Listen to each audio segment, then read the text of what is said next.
Let me tell you about Mike, a mechanic who taught me the true meaning of integrity. You know, in a world where everyone's trying to make a quick buck, this story really hits different. Mike runs this tiny auto repair shop on the outskirts of town. It's not much to look at: rusty signs, cracked concrete, and tools that have definitely seen better days. But man, the magic that happens in that shop is something else. Last winter, a woman pulled up in an old Honda. You could tell she was struggling.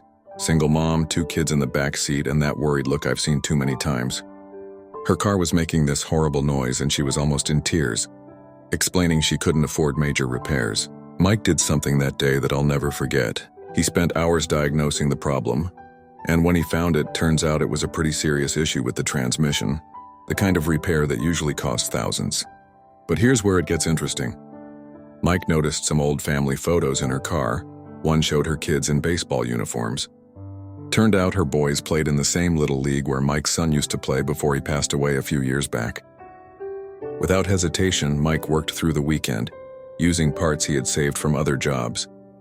He charged her only for the basic materials, saying the labor was on the house.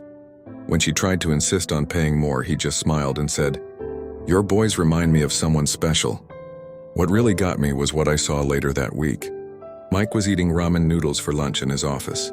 Someone mentioned he hadn't paid himself that month because he'd used his own money to cover parts for several customers who couldn't afford full repairs. You see, Mike might be what some would call a poor mechanic. His shop isn't fancy, his clothes are worn, and his tools are old. But in terms of what really matters, heart, integrity, and human kindness, Mike is the richest person I know. He taught me that true wealth isn't about the money in your bank account. It's about the lives you touch, the help you give when no one's looking, and the legacy you leave behind. In a world that often measures success in dollars and cents, Mike measures it in smiles, thank yous, and the knowledge that he's making a difference, one repair at a time. So next time you hear someone say poor mechanic, remember Mike.